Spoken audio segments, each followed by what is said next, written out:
ఈరోజు రైతు బిడ్డ రైతుల సంక్షేమాన్ని కోరుకునే ఇందిరమ్మ రాజ్యంలో పాలకుడుగా ఉండి అనునిత్యం రైతుల కోసం పరితపించే మన ముఖ్యమంత్రి రేవంత్ రెడ్డి గారి ఆలోచన మేరకు 99 రోజుల మరి ప్రజాపాలన ప్రగతి ప్రణాళిక కార్యక్రమంలో భాగంగా ఈ వారం రైతు వారంగా మనం డిక్లేర్ చేసుకొని ఈరోజు వరంగల్ వేదికగా మరి నిర్వహిస్తున్నటువంటి ఈ రైతు మహోత్సవ కార్యక్రమానికి ముఖ్య సభాధ్యక్షులు గౌరవనీయులు స్థానిక ఎమ్మెల్యే రాజేందర్ రెడ్డి గారికి, గౌరవనీయులు పెద్దలు మన ఇన్ఛార్జి మంత్రివర్యులు పొంగులేటి సీనన్న గారికి, గౌరవనీయులు పెద్దలు సోదరిమణి సురేఖక్క గారికి, గౌరవనీయులు సోదరిమణి కావ్య గారికి, గౌరవ మా సోదర ఎమ్మెల్యేలు, అదేవిధంగా స్థానిక కలెక్టర్లు, అదేవిధంగా కార్పొరేషన్ చైర్పర్సన్స్, ఇతర ప్రజాప్రతినిధులు, వేదిక మీద ఉన్నటువంటి అగ్రికల్చరల్ సెక్రటరీ గారికి, ఇతర సోదరులకు, రైతు సోదరులకు, సోదరిమణులకు, పత్రికా మీడియా సోదరులకు అందరికీ కూడా పేరు పేరున రైతు ఉద్యమాభివందనాలు, రైతు శుభాకాంక్షలను తెలియజేస్తా ఉన్నాను. ఈరోజు మరి మనకు చూస్తే ఇచ్చిన మాట ప్రకారం ఆనాడు వైఎస్ఆర్ గారు ఏకకాలంలో రుణమాఫీ చేస్తే మరి అదే విధంగా ఈరోజు మన సీఎం రేవంత్ రెడ్డి గారు కూడా ఏకకాలంలో 21,000 కోట్ల రూపాయలు రైతుల రుణమాఫీ చేసినటువంటి ఏకైక ప్రభుత్వం ఈ కాంగ్రెస్ ప్రభుత్వం, రేవంత్ రెడ్డి ప్రభుత్వం, ఇందిరమ్మ ప్రభుత్వం అని ఈ సందర్భంగా తెలియజేస్తా ఉన్నాను.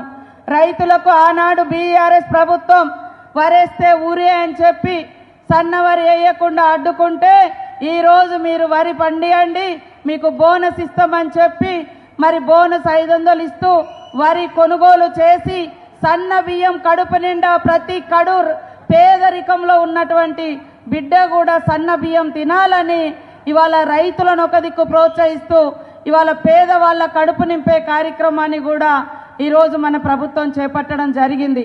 మీకు తెలుసు మన ప్రభుత్వంలో ఇవాళ ఉచిత విద్యుత్ అంటేనే కాంగ్రెస్ ప్రభుత్వం, ఇవాళ సబ్సిడీ యంత్రాలంటేనే కాంగ్రెస్ ప్రభుత్వం, ఇవాళ రైతులు ఇవాళ మరి కాంగ్రెస్కు సంపూర్ణంగా మద్దతు ఇవ్వడం జరిగింది. కాబట్టి ఈరోజు సబ్సిడీ మీద రైతు యంత్రాలను కూడా మరి ఈరోజు పంపిణీ కార్యక్రమాన్ని చేపట్టడం చాలా గొప్ప విశేషం.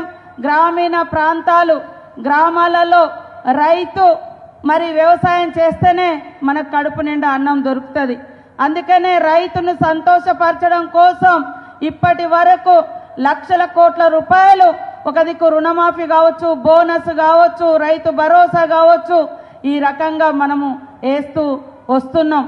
ఇవాళ కేంద్ర ప్రభుత్వం బీజేపీ ప్రభుత్వం గొప్ప మాటలు చెప్తుంది, కానీ వడ్లు గింతే కొనాలంటారు, మరి మొక్కజొన్న గింతకంటే ఎక్కువ కొనొద్దని రకరకాల నిబంధనలు పెడతా ఉన్నా కూడా మన ముఖ్యమంత్రి గారు మన మంత్రులు మన మంత్రివర్గం ఆలోచన చేసి రైతు పండించిన పంటకు గిట్టుబాటుతో పాటు రైతు పండించిన ప్రతి గింజ కొనుగోలు చేయాలని, నిల్వ చేసుకోవడానికి అవకాశాలు లేకున్నా కొనుగోలు చేసి మరి వివిధ ప్రాంతాలలో నిల్వ చేస్తూ ఉన్నాం. గతంలో కనీసం తడిసిన ధాన్యాన్ని కొనే దిక్కు లేదు, అనేక ఇబ్బందులు పడ్డారు. కాబట్టి ఇది రైతు రాజ్య ప్రభుత్వం, రైతు ప్రయోజనాలను కాపాడే ప్రభుత్వం. కాబట్టి రైతన్నలకు కూడా ఈరోజు మంచి యంత్రాలు ఇచ్చి మరి ఆధునిక వ్యవసాయం వైపు తీసుకెళ్లాలనే ఇవాళ సబ్సిడీ మీద యంత్రాలు కూడా పెద్ద ఎత్తున పంపిణీ కార్యక్రమానికి శ్రీకారం చుట్టడం జరిగింది. ఇక్కడికి అందరూ వచ్చి ఈ 3 రోజులు ఈ ప్రాంగణంలో ఉన్నటువంటి మరి స్టాల్స్ అన్ని విజిట్ చేయండి, చూడండి, తెలియని విషయాలు తెలుసుకోండి.